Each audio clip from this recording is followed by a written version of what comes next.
Robert Allen Fratta's life was an exercise in the acquisition and exploitation of authority. Born on February 22, 1957, into a middle-class family in Missouri City, Texas, his environment subtly groomed him for his eventual path. His father was a figure in law enforcement, establishing a family tradition that equated the badge with unquestioned authority. Robert internalized this lesson early. Badges did not just ensure respect. They could be weaponized to command and control. From childhood, Robert displayed an abnormal, intense need for attention and total control.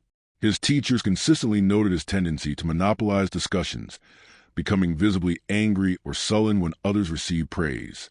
He quickly grasped that a commanding physical presence and charisma could influence or intimidate those around him, skills he ruthlessly honed throughout his youth.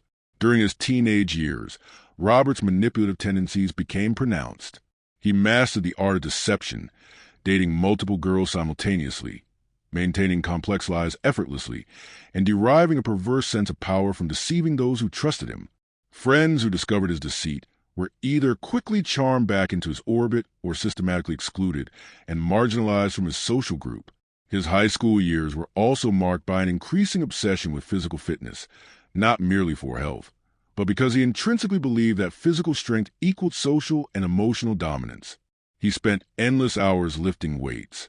His imposing, muscular build became central to his identity and a primary tool for subtle intimidation. The shift from manipulative youth to dangerous adult was solidified when Robert joined the Missouri City Public Safety Department in the late 1970s. This profession was a tailor-made fit for his deep-seated need for authority. He cross-trained as both a police officer and a firefighter, satisfying his ego by presenting himself as a versatile, indispensable public hero. More critically, he was now legally authorized to carry weapons, detain citizens, question subjects, and use force, a thrilling grant of power to a man who craved it. The badge and gun were transformative. Robert acquired legal authority and, crucially, instant societal credibility. He knew that judges, juries, and the general public assumed the police officer was inherently trustworthy, a bias he would shamelessly exploit to conceal his private pathologies. His colleagues, though they didn't understand the depth of his sickness, quickly recognized his problematic social behaviors. Robert constantly bragged about his sexual conquests, describing women in dehumanizing, derogatory terms and expressing virulent views about male dominance that made listeners deeply uncomfortable. His conversations revealed a man who saw relationships as contests to be won, territories to be claimed, rather than genuine partnerships to be cherished. The power dynamics Fratta enjoyed at work bled directly into his off-duty life. He frequently visited Houston's topless bars and strip clubs, using his badge and status to impress dancers and demand special treatment. Club employees tolerated his behavior because challenging a police officer carried the risk of unwanted scrutiny or legal trouble. His daily gym routine became a near-obsessive ritual, not just to maintain his physique, but because gyms provided an audience of men who often admired strength, reinforcing his sense of dominance. The warning signs of Fratta's dangerous psychology were obvious to anyone spending significant time with him. He exhibited no genuine empathy. Every interaction was viewed through a predatory lens, an opportunity to gain advantage or assert dominance. His relationships with women followed a clear pattern: rapid escalation, overwhelming charm, and an increasingly controlling and abusive behavior as he systematically tested their willingness to submit. Fratta's worldview was a stark dichotomy. People were either potential tools to be used or competitors to be neutralized through intimidation or manipulation. Women were conquests to be charmed, controlled, and ultimately discarded. By his late 20s, Robert had perfected the dual persona that defined him: the dedicated protector of the community externally, and the calculating exploiter of vulnerable people internally. He needed a permanent victim, someone who would provide the complete control he craved while enabling him to maintain his respectable public image. He required a woman who was isolated enough to be easily manipulated, trusting enough to be thoroughly deceived, and vulnerable enough to be fully dominated without resistance. His search for this perfect target would soon lead him to an airport terminal, where a young woman from England was beginning her American adventure, utterly unaware that her trusting nature and cultural isolation made her the ideal prey for a predator like Robert Fratta. Farah Fratta entered the world on August 5, 1961, at St. Luke's Hospital in Guildford, Surrey, England. Born to Lex and Betty Baser, immigrant from Pakistan who sought a better life, she was immediately characterized as a little full-of-life baby, a description that captured her vibrant spirit throughout her tragically short existence. Farah's childhood, set against England's post-war recovery, was stable and loving. This provided her with a fundamentally optimistic and trusting view of human nature, a trait that would later make her fatally vulnerable to those who did not share her values. Her parents instilled in her the core values of hard work, deep family loyalty, and universal kindness. She attended Newman High School in Croydon, South London, where she was widely known as a popular student, adapting well socially and academically. Possessing a natural charisma, she was well-liked by peers and teachers alike. Upon graduating in 1978, she dreamed of a career in the travel industry. She worked for a travel agency, where her combination of professionalism and inherent warmth made her successful in customer service. At this time, Farah was engaged to a local man, seemingly following a conventional path toward a stable life approved by her family. However, Farah possessed an adventurous spirit that yearned for more than predictable life awaiting her in England. She dreamed of seeing the world and experiencing different cultures, a desire that eventually led to a momentous decision. When opportunity arose to move to the United States and work for a major American airline, Farah viewed it as the ultimate adventure. Her family supported the decision, but worried intensely about their daughter living so far from the safety net they had always provided. Farah's move to Houston, Texas, in the early 1980s was a profound transformation. She went from being surrounded by lifelong friends and family to being completely alone in a foreign country, forced to rebuild her entire social network from scratch. The transition was exciting but challenging. American culture was foreign to her, and she had to navigate an entirely new way of life. Her natural warmth and genuine interest in people helped her make friends quickly, yet she remained somewhat naive regarding the hidden dangers that often lurk behind friendly facades. Working at American Airlines placed Farah in the high-energy environment of Houston Intercontinental Airport. She excelled, earning a reputation among supervisors for handling difficult situations with grace and professionalism. But as she settled into her new life, her kindness, her subtle English accent, and her trusting nature made her an ideal, unsuspecting target for someone like Robert Fratta. The two first encountered one another sometime in 1982 in the bustling employee cafeteria at the airport. Robert, also working as a ticket agent, used the same customer service skills that made Farah so effective. To observers, they seemed a natural match. Two attractive, professionally successful people in the same industry. Farah's close friend and co-worker, Kitty Sneed, recalled that Robert and Farah immediately hit it off. Robert deployed his powerful charm with devastating effectiveness on the trusting young immigrant.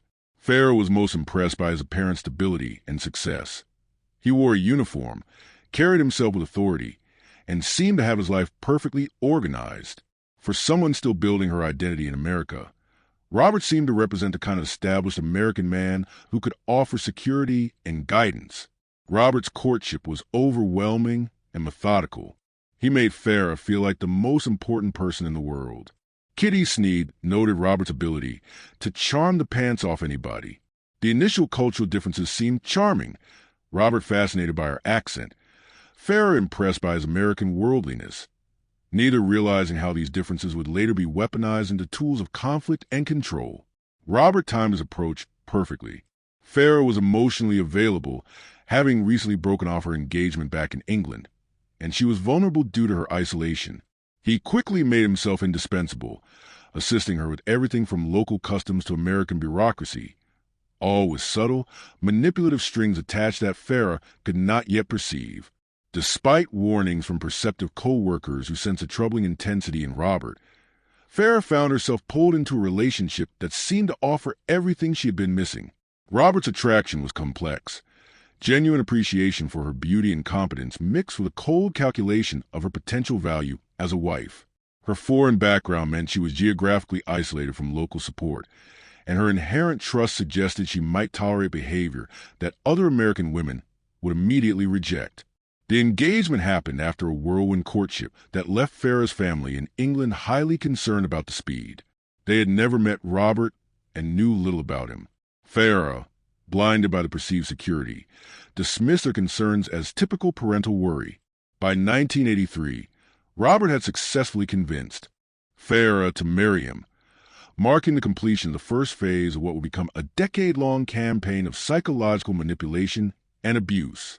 Robert and Farah Fratta's marriage began in 1983 with a superficial promise of perfection. Their wedding photos captured a radiant, trusting bride and a confident groom who appeared to possess everything needed for a happy future. The early years brought the arrival of their 3 children, Bradley in 1987, Daniel in 1988, and Amber in 1990.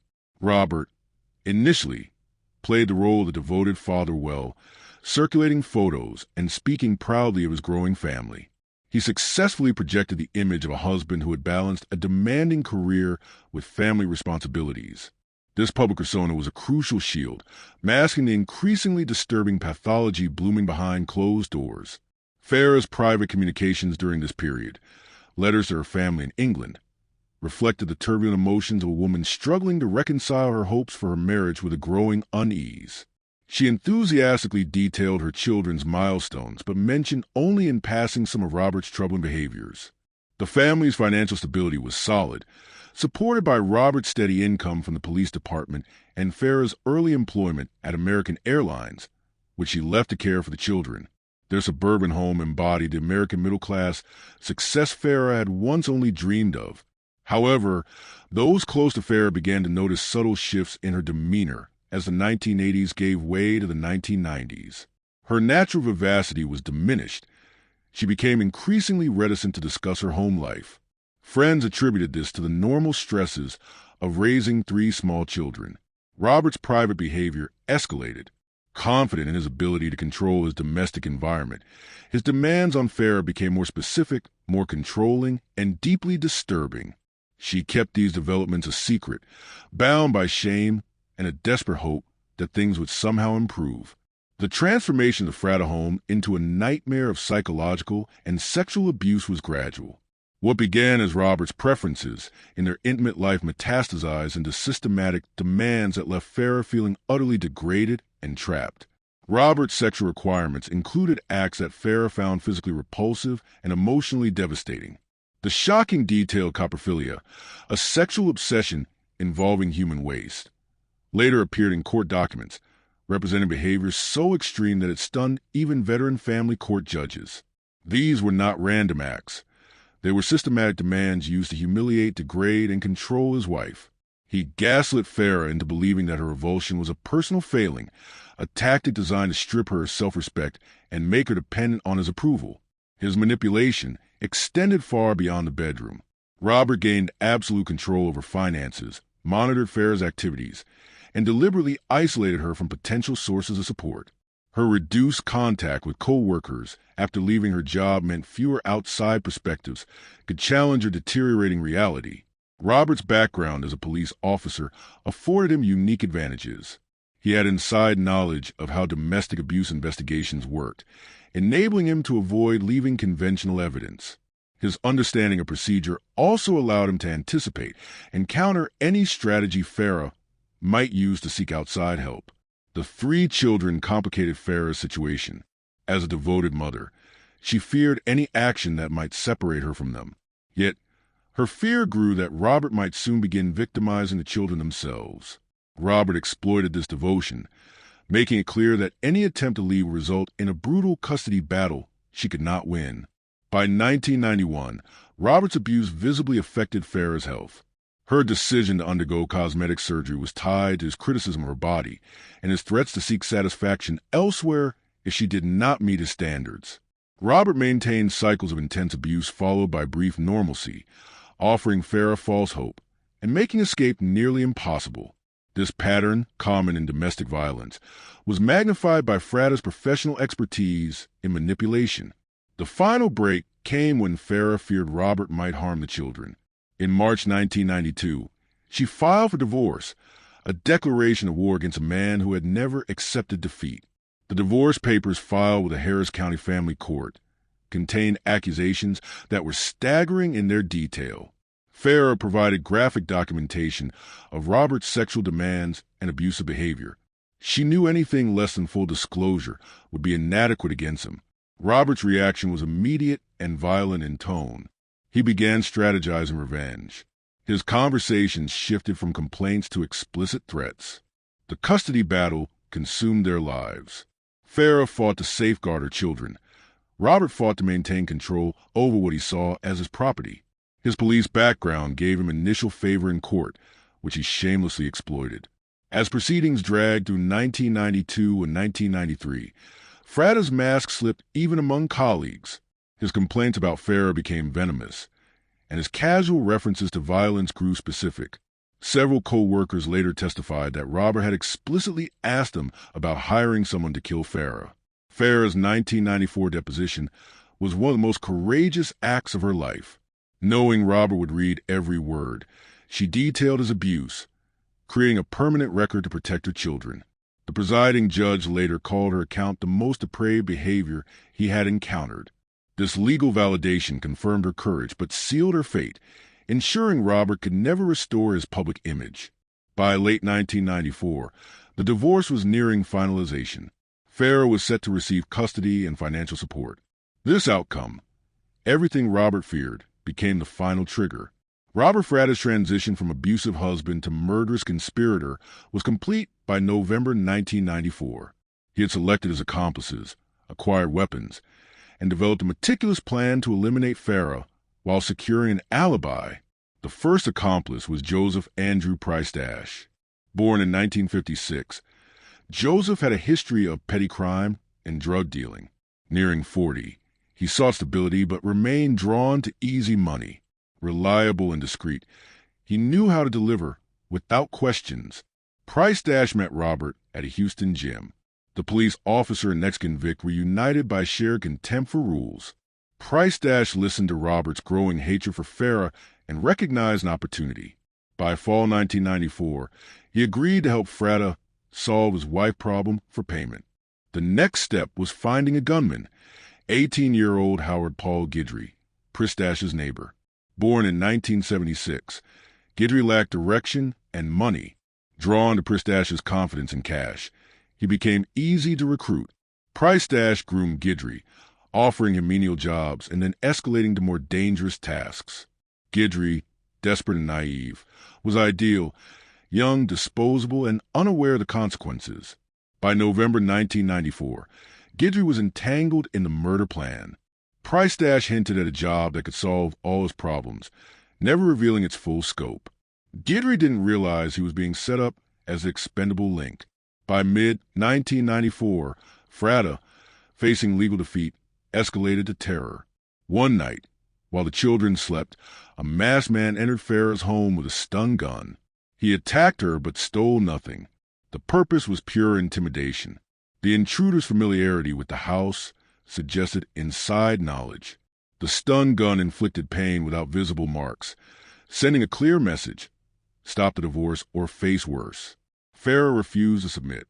The attack confirmed her fears and solidified her resolve.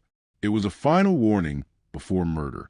Robert had exhausted every tactic short of killing her.